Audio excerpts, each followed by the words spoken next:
Hello again, this is Shindo. And this is Lucifera. We're doing this short video together to introduce a new set of videos that we will be doing. These are going to be a group of videos that put forth a mythology. Now, we don't pretend that these mythologies are true, that they're actual, that these things actually happen. What we are putting forth is a story that through Gnosis, we hope that you will get something from, that you will feel something from, that you will have a divine revelation. The divine revelation, of course, being that you yourself are God, that God is within you.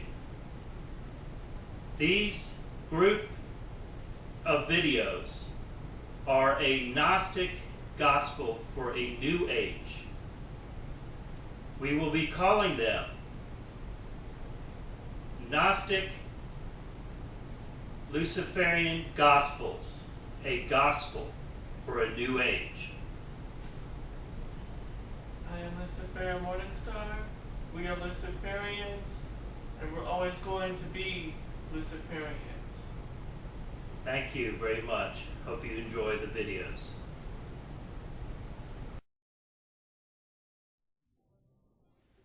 In the beginning, there was God.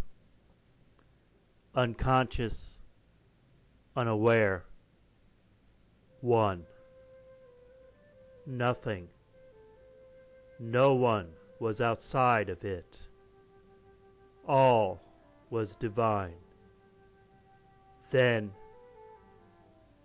a persistent murmur was heard, a voice crying out in distress.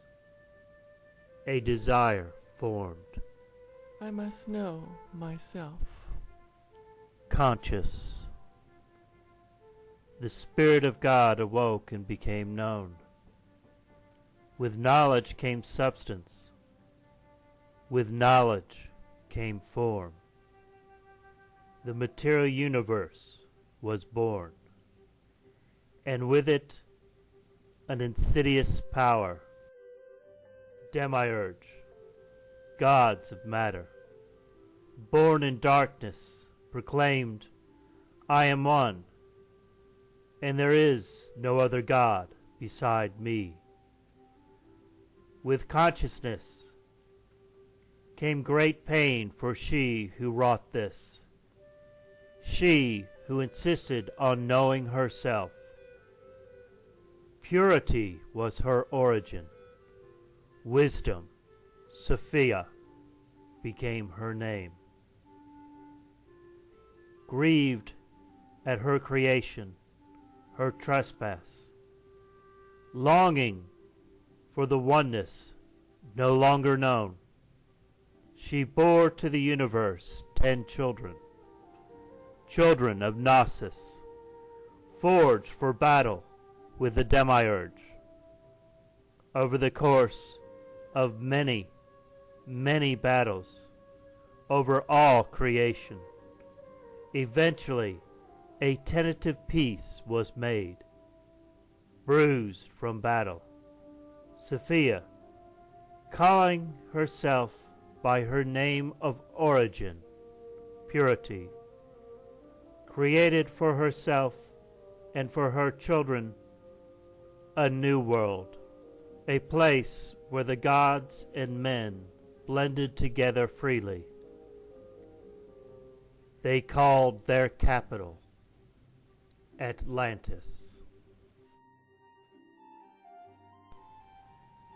In this time of the great golden age was a land full of glory and greatness, a land inhabited by the gods and goddesses, a land they called Atlantis. It was the Garden of Eden, the heart of the divine. Eternal life ran through the veins of the gods. The water of life flowed through the veins of paradise. All was good in the eyes of eternity. Time passed, days into months, months into years, hundreds of years, thousands of years. The time came for the divine to manifest itself again in a new creation, a new music, rebirthed in the great harmony and light of the gods were two radiant gems, one to be set enthroned in the heavens, one to be set enthroned on earth. The one above was called Radiant Enlil. The one of earth was called Purity Harmony. Time passed, and the glory of heaven and earth thrived greater than ever, until one day Enlil, full of wisdom and power, and one of the highest gods, fell under the influence of the demiurge. He grew in envy and pride. He wanted all of heaven and earth. Afraid that others may find out, he concealed his growing bitter darkness. I shall go down and take the earth through cunning deception, infiltrate and enthrone myself as the one and only sovereign. And so it was done. Radiant Enlil won over the hearts of many, including Purity Harmony, who, under the influence of Enlil, had forgotten her former glory as Sophia. Great promises were made and fulfilled. Then one day, Enlil decided to take the eternal life force from the gods, called Vril. His lust for power consumed his heart. Blackened and hardened, he pursued purity out of jealousy, for he knew purity had a power so great and had the love of a vast multitude, and her children, the blessed ones, the 10, the light of her kingdom. A darkness filled Enlil's entire being. From him came the archons, Enlil announcing with a booming voice to his archons, We, through cunning deception, we shall divide and conquer, blacken and harden the hearts of the multitude. We shall bring the downfall of their queen, the mother of all living. Thus began the day of sorrows, the day of the great divide.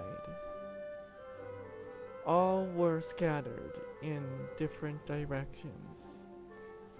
The eternal life force left the land, leaving a great many powerless. Atlantis fell to the sea. Some escaped, some were made into slaves by the sons of Enlil. Purity was cursed and cast into the underworld to remain there for ages. Her eldest children, Isis, Ra, El, were exiled from their once blessed eternal home, Atlantis. The 10 were scattered to the wind.